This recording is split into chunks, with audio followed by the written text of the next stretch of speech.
కుటుంబ వ్యవస్థలు ఈరోజు విచ్ఛిన్నమైపోతున్నాయి. ఒకరినొకరు తెలుసుకునే పరిస్థితి లేదు. పిల్లలకు చెప్తున్నాను, నీ తల్లిదండ్రుల మనసేంటో తెలుసుకొని వాళ్ళ మనస్సును సంతోషపెట్టినట్లు నీవు నడుచుకోవాలి అంటే ముందు వాళ్ళ మనసు తెలుసుకోవాలి. వాళ్ళ ఆశలు, వాళ్ళ ఆశయాలు, నీ విషయంలో వాళ్ళు పెట్టుకున్నటువంటి కోరికలు, సబబైనవన్నీ కూడా తీర్చడానికి నువ్వు సిద్ధపడాలి. ముందు నీ తల్లిదండ్రుల కోరిక నువ్వు తీర్చాలంటే అసలు వాళ్ళు ఏం కోరారో నీకు తెలుసుకోవాలి కదా. ఏమంటావండి? నువ్వు భార్యాభర్తగా జీవిస్తున్నావు. నీ భర్త నిన్ను బట్టి సంతోషపడాలంటే ఆయన మనసు నువ్వు తెలుసుకోవాలి. నీ భార్య నిన్ను బట్టి సంతోషపడాలంటే ఆమె మనసు నువ్వు తెలుసుకొని నడుచుకోవాలి. అందుకే నేను చెప్తున్నాను, కొంచెం టైం కేటాయించి ముందు మనసుల్ని అభ్యాసం చేయండి. నా పిల్లలతో నేను నడుచుకోవాలంటే ముందు వాళ్ళ మనసుల్ని నేను చదవాలి అని తెలుసుకున్నాను. నా భార్యతో నేను నడుచుకోవాలంటే ముందు అమ్మాయి మనసు ఏంటో నేను తెలుసుకోవాలి. దేన్ని బట్టి సంతోషపడిద్ది, దేన్ని బట్టి అభ్యంతరపడిద్ది.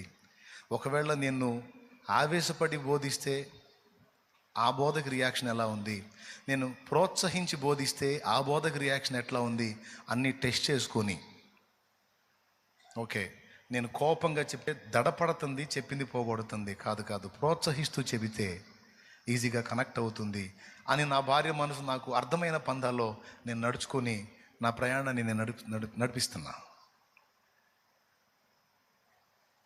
ఆఖరికి మీకు బోధించేటప్పుడు కూడా మీ మనసు తెలుసుకొని బోధిస్తా.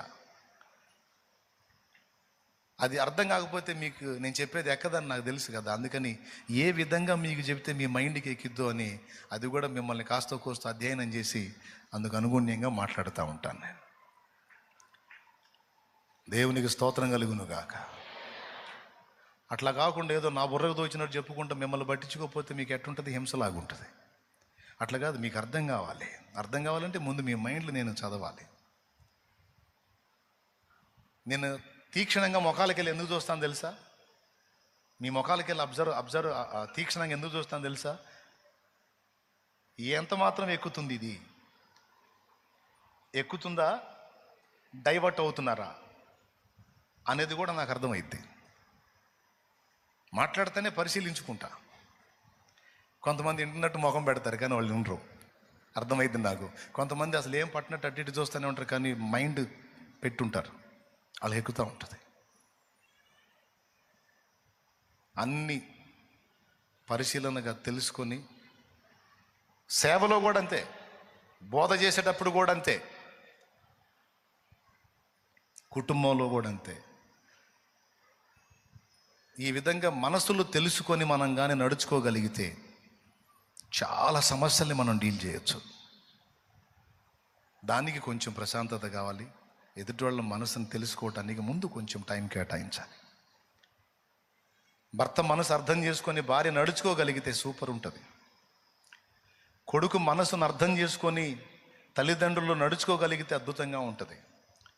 కూతురి మనసును తెలుసుకొని నడుచుకోగలిగితే అద్భుతంగా ఉంటుంది. ఫస్ట్ ముందు బిడ్డల మైండ్ని చదవాలి. ఈ రూట్లో వెళ్తే వీళ్ళు కనెక్ట్ కాదు, సో ఏ రూట్లో వెళ్తే కనెక్ట్ అవుతారు. కొంతమందిని గద్దిస్తే భయపడి లోబడతారు, కొంతమందిని గద్దిస్తే రివర్స్ అవుతారు, ఇంకెక్కువ సైకోల్లా మారుతారు. అప్పుడు వాళ్ళని గద్దించడం కాదు, వాళ్ళని ప్రేమతో ప్రోత్సహించి లైన్లో తీసుకుంటాం. అసలు ఎవరెవరిని ఏ విధంగా బ్యాలెన్స్ చేయాలనే విషయాల్ని తెలుసుకొని నడుచుకోవాలి. వాళ్ళని గుర్తించాలి.